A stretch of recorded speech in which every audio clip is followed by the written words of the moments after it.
Good evening, everybody around the world.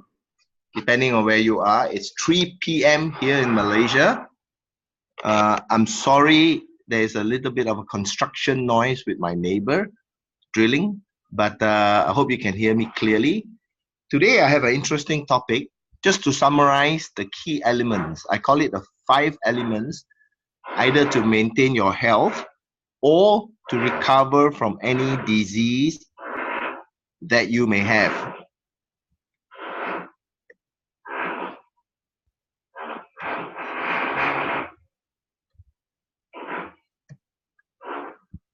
Okay, let me try to go down on the screen.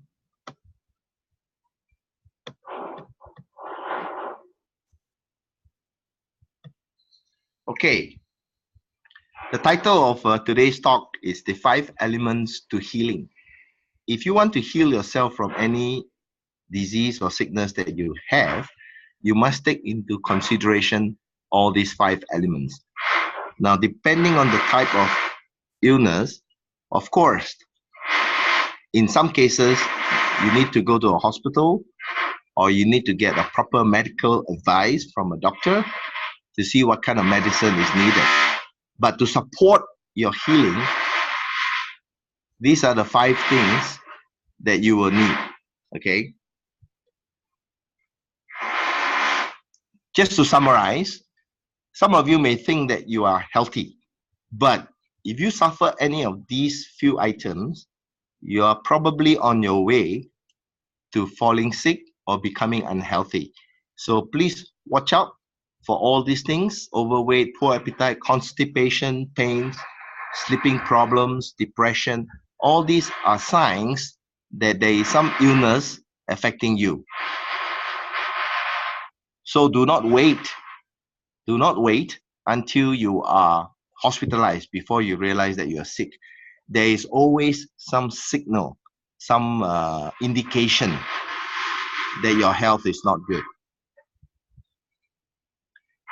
I gave this summary before, but basically our health is determined by our genetics, our mind, spirit, and most of us are focused on our body. But bear in mind that your genetics probably have a 5 to 15% role, and your mind and how you are mentally prepared is also important for your health. Of course, in genetics nowadays, it's a big research item. You can check your risk profiling, whether you are in a high risk group for certain disease. And nowadays, there's a lot of research done on gene therapy or epigenetics, which is basically looking at the lifestyle changes or nutrition that can actually affect gene changes. Last time, we were all told that if you have a genetic problem, it cannot be changed. But research and science have shown that it can be modified, it can be altered. So improvements are made every year in this science. I don't need to talk too much about mind and spirit. Many of you know that a positive belief system, a positive outlook, and methods of distressing are very important, because if you do not have healthy mental state, it will transform itself into physical diseases. So please take time to do a lot of things to calm your mind, to calm your stress, so that you can overcome all these problems. Our body depends on how it works within our environment, within the lifestyle that we have, and within the nutrition that we eat. Now, coming to our topic today, what are the 5 elements that are very important to maintain a good health? I've summarized here 5 elements. The first one is cleansing and detoxing. Over the years, due to our food intake, our lifestyle, we have accumulated a lot of toxins, a lot of things in our body that needs to be detoxed. The second item is to maintain an alkaline diet as far as possible. Number 3, very important for us, is the intake of healthy water. Not just any water, but healthy water. Number 4, taking the right supplements is important. Some people say that you do not need supplements, but in today's world where there's so much stress, there's so much pollution, environmental factors, and poor nutrition, we do need supplements. But very importantly, we have to eat and consume the correct kind of supplements. And lastly, item number 5, again, I stress the right kind of exercise, not just any kind of exercise, but the right kind. All right, I'll go into detail. Cleansing and detoxing. The first thing we have to do is to have daily bowel movements. Averagely 1 to 2. 2 is perfect, but some of us maybe 1. But if you do not move your bowels to go to the toilet once a day, then you do have a constipation problem. Now, how do you solve this problem? You got to, again, coming back to drinking the right amount of water, the right kind of water, and taking enough fruits, veggie, fiber into your diet. You need to move your bowels daily. That is, our body is designed to cleanse itself on a daily basis. So the amount of food that goes in, there's a certain amount of waste that needs to be removed. People who suffer poor health generally do not have good bowel movements. Now, second of all, going through a colon cleansing process. I think many of you have heard about coffee enema. If you must, you should do this twice a year, if possible, depending on how healthy you are. You have to use organic coffee. It can be done as a DIY, do it yourself. You can buy the system from a health shop or an organic shop. You must use organic coffee, and there's a method of cleansing your colon. Using coffee will ensure that the cleansing also goes up to your liver ducts, your hepatic ducts. So that's a very good way of cleansing your colon, because your colon always ends up with all the waste and toxins from your food intake. And thirdly, there is a liver and gallbladder cleanse. As Kevin can tell you, we do have done this on numerous occasions, almost every month or two. We have a group of people under our Axxa cleansing program, detox program, where we get together in a hotel and we stay one night. Within 24 hours, we have a liver and gallbladder cleanse. I won't go into detail here, but basically you will pass out a lot of hepatic stones, gallstones, liver stones that have been accumulated in your body. Number 4, all of us, every couple of months, should do a parasite purge. I won't go into the details here. You can Google and you can buy the herbs from certain shops that provide you with the herbs that will pass out all the parasites in your body. Most of us have some parasites built up in our body, but the ones that we know are like tapeworms, roundworms, but sometimes there are microparasites that are very small that you may not even see. So using the herbal cleanse, you can remove the parasite. You should do that at least maybe once a year. And then, of course, I put here sweating and sunlight. Sunlight, in a way, also creates health for the body because it triggers certain vitamins and it triggers certain genes in the body that boost your immune system. Sweating, as you know, is one way of cleansing because it's your body's way of excretion.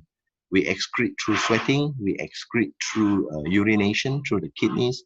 So for people who do not sweat for a long time, there may be a build-up of certain toxins in your body. So it's important to drink a lot of good water and practice sweating. If you can, once a day, even better.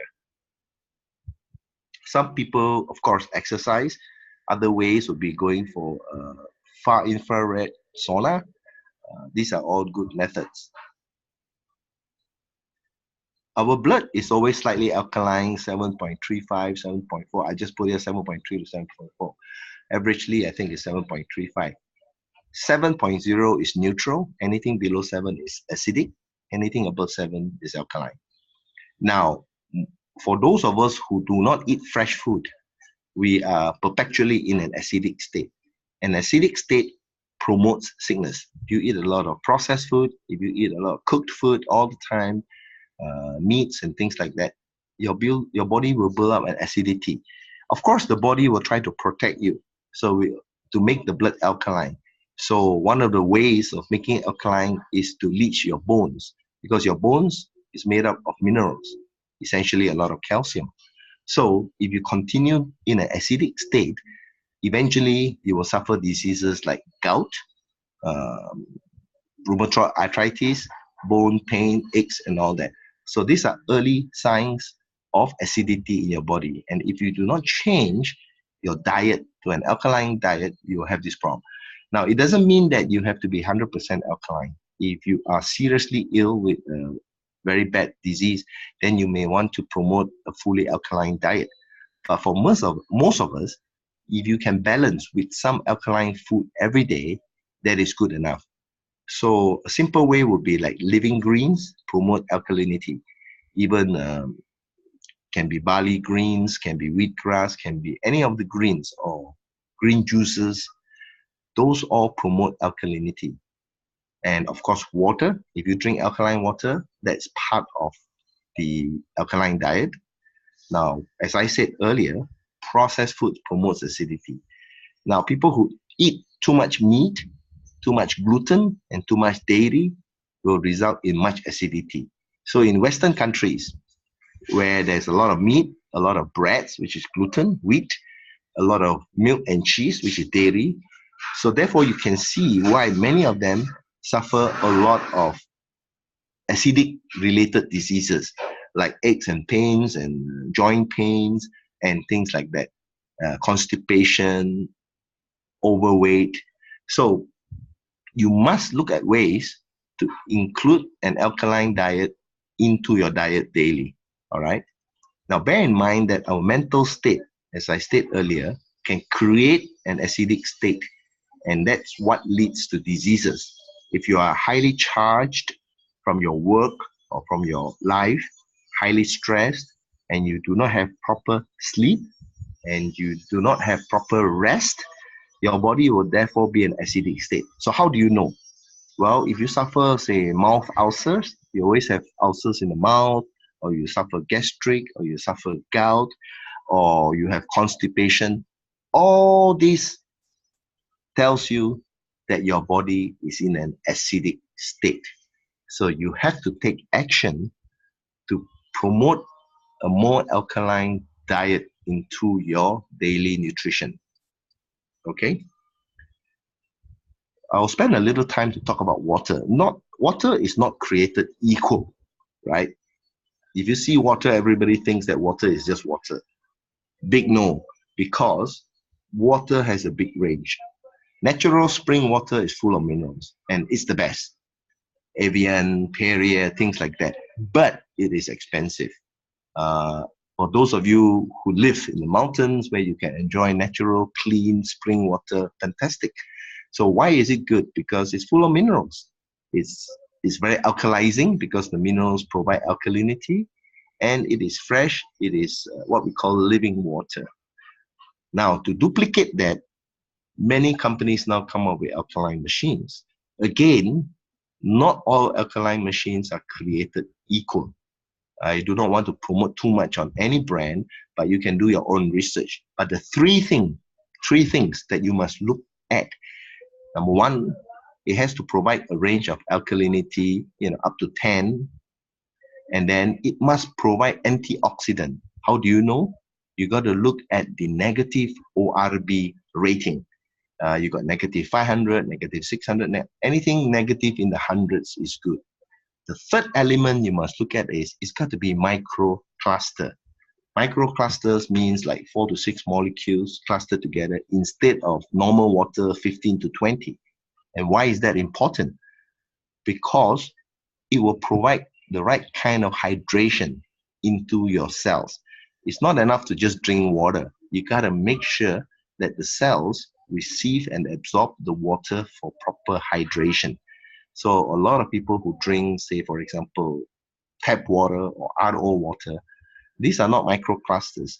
So you will then have water retention without the water getting absorbed into the cells. Then, of course, the machine that I use is Kangen because it is the only one that's medically rated. It is a bit expensive, but for me, it's a once a lifetime investment. But there are many other brands. You can choose any good one. But please look at the ORB, look at the micro clustering, and things like that. You need to drink at least 2 to 3 liters a day, depending on your weather and depending on your lifestyle. Okay, if you sweat more, you drink more. If you exercise, you drink more. Water that is stored in plastic bottles is very bad. Of course, you have BPA free and things like that, but generally, water will tend to leach some of the chemicals that come out of the plastic. And tap water is especially bad because, as you know, the water needs to be treated with things like chlorine, fluoride, all kinds of things. And by the time you drink it, there's not much value. So bear in mind, drinking the right water is one of the most important steps for your health. The right kind of supplements. Of course, as I said earlier, if you live and eat a perfect diet and nutrition, everything is great, everything has full of nutrients, you don't really need any supplements. But in today's world, I think almost every one of us needs some supplements. But the difficult part is choosing the right one. Most of us do not know, do not have the knowledge to choose the right supplement.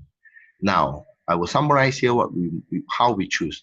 We have to make sure that the supplement is as close to nature as possible in its natural state, meaning you want it to be whole food based, not something that is processed into a pill, a tablet, and come out of the factory and extracted and concentrated. So you need to avoid all that because it will be very enzyme depleting. It will use up a lot of the enzymes in your body for those kinds of artificial supplements. It may sound good on the box, and it says that, well, I've got so many milligram, I've got so high value, but it's of no use to you because to absorb it, to burn it, you're going to utilize a lot of your body's enzymes. So it will deplete your own enzyme, and too much of those kind of vitamins can actually destroy your health. So second item is we need to go for as little processing as possible. For example, something called cold press. Even fruit juices, we know that it's better to drink cold pressed juices. Now, the moment that it is concentrated, which means it's heated up, extracted using chemicals or solvents, then you know that those are not good for you. I have some people ask me about ORAC. Now, ORAC 6.0 just means that supplement is broad spectrum, meaning it covers the totality of antioxidant protection that you need. But you need to be very careful because any supplement can be combined and prepared using artificially loaded antioxidant to achieve a super high ORAC, by the hundreds of thousands. And you can also buy specially processed antioxidants. For example, you can buy vitamin A, E, C, and combine it into your formula, and you can come up with something that has a high ORAC value and broad spectrum ORAC 6.0. But as I said, always go back to the source. Where did this come from? How come it's so high? What did they use? Usually, it is fully concentrated, and it may not be good for you. If it's too high and you do not need all that antioxidants, it may actually start, in a way, eating up your healthy cells. It will start attacking cells because it's an antioxidant. If there's no oxidation happening in your body, it will still have to, it's like a single guy looking for a marriage partner. It was still a marriage partner if there's no single marriage partner floating around. In a normal oxidation case, you have a lot of single electrons floating around, so your antioxidant can marry and balance it off and neutralize it. But if your body do not have enough of those single electrons, then it's going to start cannibalizing, and that can be detrimental to your health. So if your ORAC 6.0 and your higher ORAC is whole food based, like what I just said, then it's okay because it is coming from the food itself. But if it is loaded to achieve that, then you got to be careful. Of course, we have a product that is seed based called SoPlus. I will explain more later. Of course, we all know exercise is good, but the good news is the correct kind of exercise, the right exercise, do not need to be difficult, do not need to be long. If you promote the wrong exercise, it can be harmful. For example, jogging.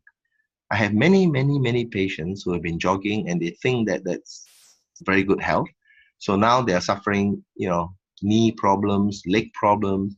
And once they stop running, they put on weight, their sugar go up because they've been so used to running long distances.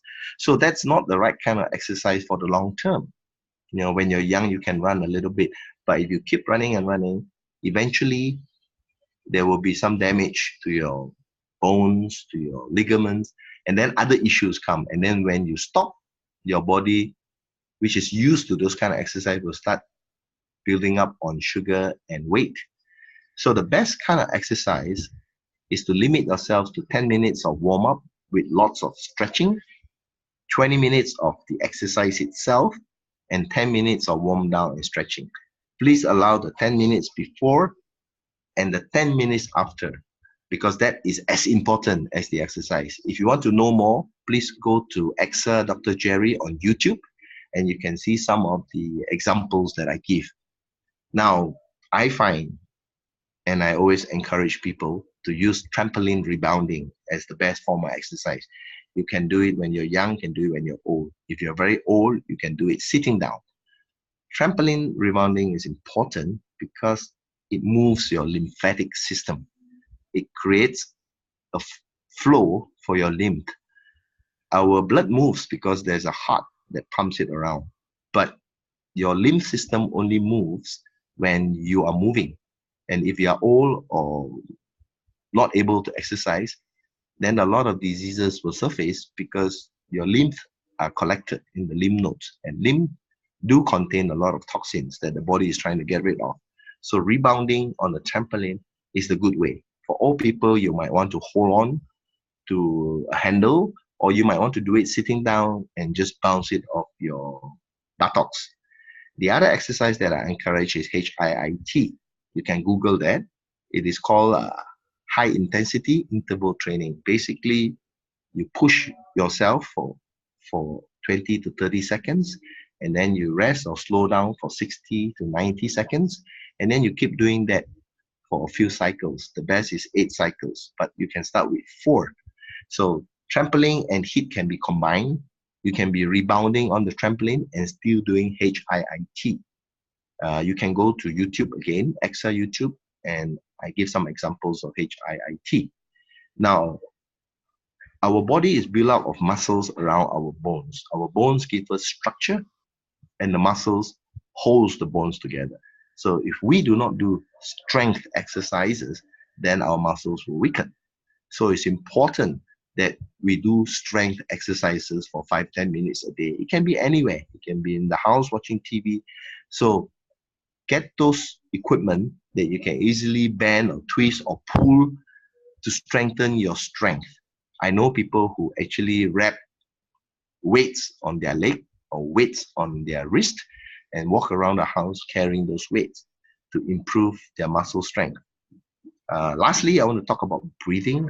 Of course, during my talks, I always encourage people to do proper breathing, because getting enough oxygen for you, especially during exercise, is very important. You can go to Axxa YouTube, deep breathing, and you can see the breathing exercise that I teach. All right. So I mentioned earlier about supplementation. Now, a good supplement should contain cold pressed oil, because one of the things that is really lacking in our body is good oil. And I think I shared a video with some of you about the importance of oil for our brain. Yes, as we get older, we don't consume a lot of oily food. We don't break down oil. We don't digest oil so well. We don't assimilate oil so well. So therefore, our brain start to suffer. And why? Because our brain is 60% oil. It needs a lot of oil to function. So where do the oils come from? You need to get it from a good diet. Not the cooking oil, not the vegetable heated oil that you cook. You need cold pressed, fresh oil that contains all the essential fatty acids that your body needs.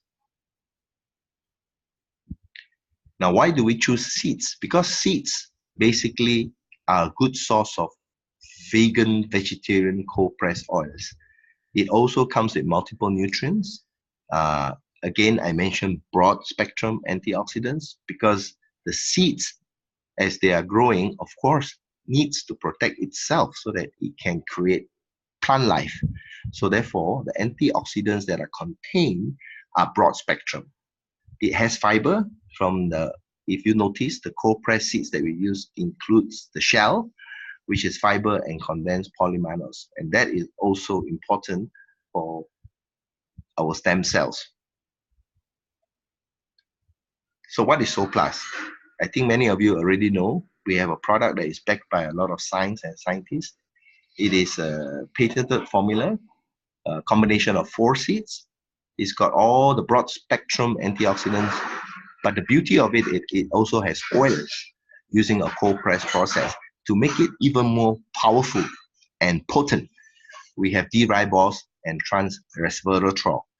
D-ribose is super important for our body cellular energy system, okay? And resveratrol is so important as an anti-aging antioxidant. Again, here are the key ingredients. We have the 4 seeds, the black cumin, black raspberry. The combination of the two is patented. We have the grape seed, cranberry seed, resveratrol, and D-ribose. And there are 7 patents already filed related to the use of all these seeds. So who's behind our company in terms of the science and the capability? We have Mark Muller, who I hope one day will be speaking to us here. He's the father of seed oil nutrition. For many years, he was doing research together with the University of Minnesota doctors and scientists. We have Todd Mazai. We have John Sincere, who is a leading heart surgeon who first did a lot of research on D-ribose. He's the guru of D-ribose. And then we have Charles Muscoplat, Dr. Charles. He is now currently studying epigenetics and nutrigenomics, meaning how we can change our genetic weaknesses through the foods that we eat. Because a lot of times we inherit certain genetic weakness from our forefathers. And in the past, we thought that this cannot be changed. But now certain foods are known to modify those genetic elements. For example, one good example is the black cumin seed contains something called thymoquinone. It can trigger one of the anti-cancer genes known as P53 to give you anti-cancer protection, which is why the black cumin seed is patented for cancer. Just a quick comparison with some of the available fruit juices and fruit drinks. We have the Orex 6, and we also have about almost 20,000 of ORAC value. Again, I want to emphasize, higher doesn't mean better, but you need to have sufficient. The more important thing is it should be high, broad spectrum, and coming from a natural source without processing. If you see something that is super high, take a close look at the ingredients, take a close look at how it is prepared. You will find a lot of berry powders and things like that because berries have a lot of antioxidants, but they will concentrate it. Now, berries, if you want to enjoy the health benefits, should be eaten fresh, not processed into a powder. Okay, that's the end of my talk today. I want to assure you that the SoPlus product is fully made in the US, certified from an SQF facility. It's good for all vegetarian and vegan people. It's also gluten-free, non-GMO. It's one of the best, if not the best product that I've seen, and me and my family consume it. all the time, daily. We don't miss.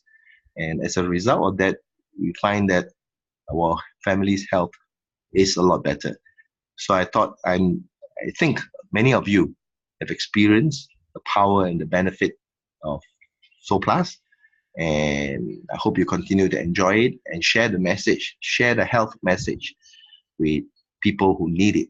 Okay, thank you very much. And if there's any questions, you can email me, you can send a message, and I'm sure most of you already have my email. Thank you very much.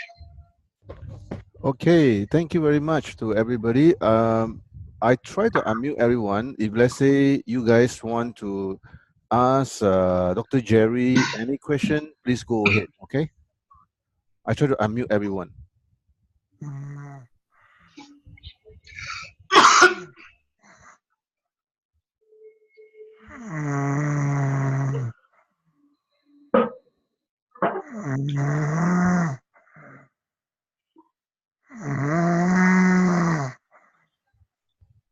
Okay, seems that no question asked. Thank you very much to everybody, and I'll end this presentation. Thank you, Goodbye. Dr. Jerry. Thank you, everybody. Thank you. Bye bye.